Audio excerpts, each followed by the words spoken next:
nossas necessidades. Sim, Deus conhece, mas o diabo também conhece. Por isso ele veio aqui, porque ele achou que Jesus, estando com fome, ia ser suscetível a cair na tentação. Qual é a tua necessidade hoje? Talvez a tua necessidade é na área emocional. Talvez a tua necessidade seja na área material. Talvez a tua necessidade seja em uma área sentimental. Mas eu quero te dizer algo nessa noite.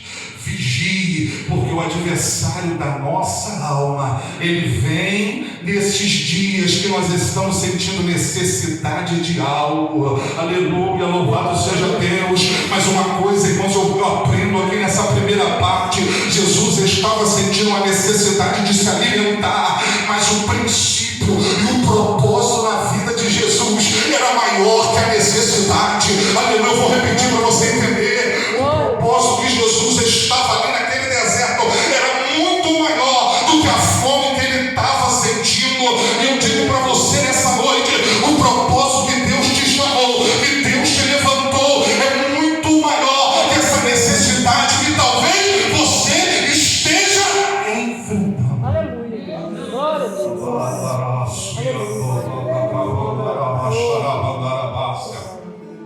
Não podemos negociar valores.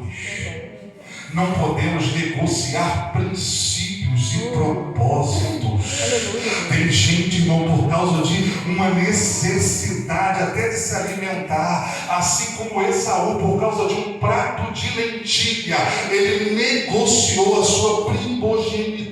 Ele negociou, ele vendeu. Por quê? Porque ele colocou, pastor Wagner, a necessidade maior do que o propósito que Deus tinha na vida dele. Aleluia. Ou seja, cuidado com a necessidade. Quando surgir a necessidade, porque vai surgir, irmão. Não tem crente aqui super crente, não tem não.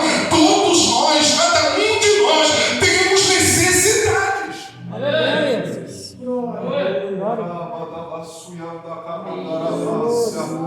Mas é no momento da necessidade que nós precisamos lembrar do propósito. Não desvie do teu propósito. Foi até um tema que Deus colocou no meu coração. Repita comigo: não desvie do teu propósito. Não desvie. Não deixe que nada, irmãos, faça com que você venha desviar para aquilo que Deus te colocou. Ainda que talvez em meio a esse propósito você está passando provação, em meio a esse propósito você está sendo provada, você está sendo provado, irmão. Tem hora que no propósito Deus nos conduz a uma situação que a gente diz assim: será que Deus está comigo nessa prova? Será que Deus está comigo nesse propósito? Ele está sim, ainda que Ele permita que você passe por prova, por situação difícil, permaneça fiel a Ele, porque Ele é contigo. Permaneça fiel ao Senhor, porque Ele vai te honrar. Aleluia. Glória É a só Deus. permanecer. Eu senti a presença dele aqui. Aleluia. Eu quero te dizer algo, não é jargão não, irmão. Eu creio, eu estou baseado naquilo que eu estou pregando a palavra. Aleluia. Tem pessoas aqui, tem irmãos e irmãs aqui nessa noite, que Deus tem um propósito grande na tua vida. Os irmãos creem. Não é palavra de efeito não, meu irmão. Deus tem propósito na vida de cada um. Aleluia. Eu estou baseado na palavra. Deus tem. Aleluia. Mas não podemos desviar dos propósitos. Não desvie, não. Jesus, no momento de fome, no momento que ele sentiu mais fome, o tentador aparece. Até que foi questionando a sua filiação com Deus. Se tu és filho de Deus. E o interessante é que quando nós lemos o texto, no verso 17 do capítulo 3, a voz do céu veio e disse: ó, tu és o meu filho amado, a quem eu comprazo. Perceba como Satanás é astuto. Jesus recebeu ali do alto a voz dos céus, dizendo que o pai o amava, que era filho. E de repente surge o tentador no deserto e quer dizer: ó, tu não és filho de Deus. Será que tu és filho de Deus? A dúvida é uma outra lição que nós aprendemos nesse texto. Cuidado Porque a dúvida que o diabo pode querer semear no teu coração pode desviar você do propósito que Deus te chamou. Amém, irmãos? Cuidado com a dúvida. Ela pode fazer com que você desvie do propósito. E o adversário da nossa alma, irmãos, ele é expert em fazer isso, em semear dúvida. Será realmente que Deus, pastor Carlinhos, é comigo? Mas por que eu estou passando essa prova? Será que o Senhor, Ele está em ministério que Ele me chamou? Será que Ele me chamou para isso mesmo? Às vezes é o diabo colocando dúvida. Será que o Senhor, Ele me ama?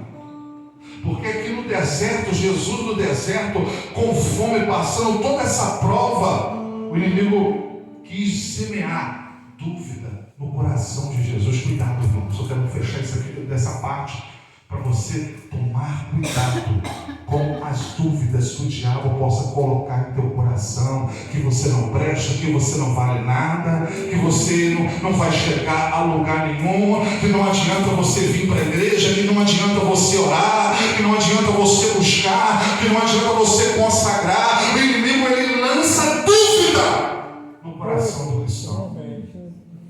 Mas Jesus, irmãos, ele estava tão enraizado em seu propósito que ele cita as escrituras de Deuteronômio. Em toda a defesa de Jesus à tentação, ele vai citar Deuteronômio. Sabe por que Jesus cita Deuteronômio? Jesus usa o texto. Você percebe que Jesus, ele vai, pastor Carlinhos, usar a Bíblia para combater o diabo, mas ele vai usar Deuteronômio. Deuteronômio ali, irmãos, relata sobre ali também como o povo de Israel estava pelo deserto. E o povo de Israel no deserto, o povo de Israel falhou muito, irmãos, errou muito no deserto.